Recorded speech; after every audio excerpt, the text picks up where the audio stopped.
These are the fields that shaped the fortunes of Niagara-on-the-Lake. But wars and treaties changed everything. By the early 1800s, European settlers had established firm roots, and the 19th century became one of rebuilding. Families like the Balls, the Freys, the Clements, Servos, Castlemans, Woodruffs and the Waters all helped to rebuild the farmlands and a struggling economy, because one thing hasn't changed. Agriculture is still the backbone of the economy here in Niagara, but today it's facing some significant challenges. So I have about 90 acres under vine, and then buildings and houses and stuff. And nowadays, 90 acres is, we live a good lifestyle in that. But if it wasn't for me working off the farm and trying to do other things, it just ain't going to happen. The tonnage that was grown in Niagara region has not increased from the early 1900s. So tonnages have stayed the same, but there used to be apples and vegetables and then all the fruits, sour cherries, peaches, strawberries, you name it, all those things. That's all shrunk because what happens is, they call it the scale economy. To be able to be sustainable now, and equipment and all that stuff, you have to be a certain size because we can't compete with Oregon and Washington and all that stuff. So if you're in the peach game, you needed to get bigger and you needed to be able to do all those things. Whereas now, if you had 10 acres of peaches, well, forget it, not going to happen. Richard Andres comes from a farming family, and his family saw a lot of changes right through the 70s to the 90s. Especially in the last 20 years, even the peaches have switched to grapes. And what's really dramatic is you come down along York Road and look to Niagara Lake to the lake. This is when you really all of a sudden realize what happened. All you see is grapes and windmills, wind machines. It's just dramatic. But of course the most dramatic change in farming happened in the mid-1930s, when the Mennonites arrived and changed this land completely. They were escaping Europe and 400 years of persecution. And this was the dirty 30s. Jobs were scarce, and no one had much money. But Peter Wall, a Russian Mennonite, bought land, and he sold parcels of that land to other Mennonites for a promise and handshake. The Mennonites knew how to work this soil. They planted peaches, and more peaches, with strawberries and tomatoes between the rows. Soon there were orchards, a school, a church, a credit union, penners, and of course the cannery. And jobs. And during the war years, many of those farming jobs were taken up by these amazing young women, the farmerettes. Molly Enns was just 7, and with her mother and young brother, she also escaped the Russians and the Germans after hiding in strangers' homes with the threat of death wherever they went. Her mother had sewn her true identity papers into her clothes.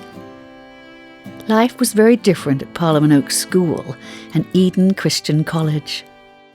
Once I got out of school, it wasn't very long. I worked at the Bell for a little while, and then I got married into a farming family. I was 19, just a kid. Peter Enns, my husband's name. It was a family farm that he took over when he was 19, because his parents were much older. And it was on Lakeshore Road. It's still there, the red brick house on Lakeshore Road, Lakeshore and Stewart. They expropriated, I think, 2,000 acres, starting from the lake down, they were going to do a new section of the Welland Canal with double locks. It never happened. But they did let us lease the property, which allowed us to have an income while we bought this place where there was nothing on. And actually, they just bought the farm back here a year or two ago. It's in the family again, yes. And at that time, it was mostly peaches, cherries, plums, strawberries, and all of those products have now it's down to peaches and grapes. And then, of course, when the canning factory closed, that was a huge problem. We used to have the only canning factory east of the Rockies in North America, 2 kilometers from here, 3 kilometers from here, and it's gone. It went to China. I'm not crying the blues. That's the way it is. I knew what I was getting into when I started it. So, but I gotta love You ask any of these farmers here, they got dirt and diesel in their blood. They're doing it because they love it, and it's been good to us.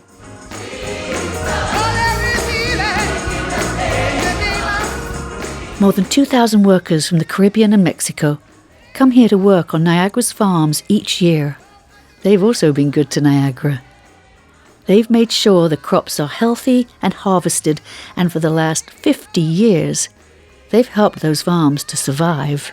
So the SAP program, Seasonal Agricultural Workers Program, started in 1966. That's when the serious expansion of farms and tender fruit really happened, was in the late 60s, early 70s. Farms were expanding. They had a dependable workforce. At that point, it was all Caribbean. And then around 1973, 74, that's when Mexico asked to be invited into the program. So then you started to see more Mexicans up here.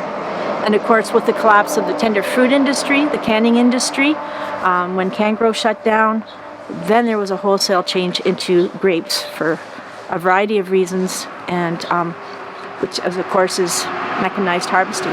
So again, another huge shift in agriculture here. When I went to Jamaica in 2007, I was really struck by the dignity with which they lived their lives back home, the respect they had in their community, how they were raising their children, the values that we shared.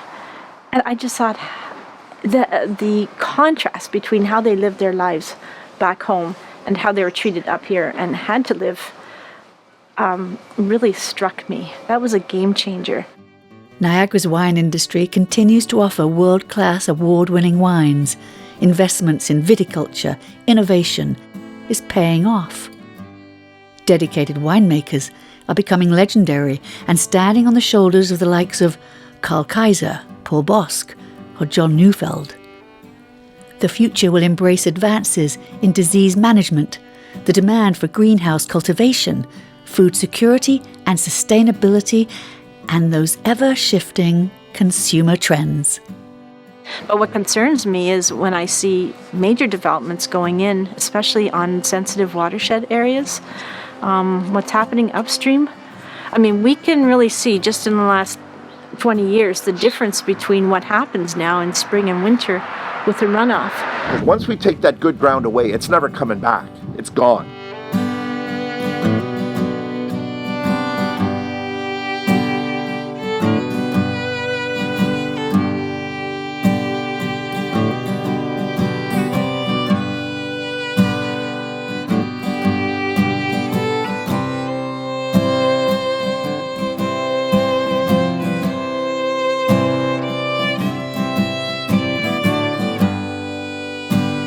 For a very short period of time, we're noisy, dusty, and smelly. And we are. And we're inconvenient, and we're early, and we're all that.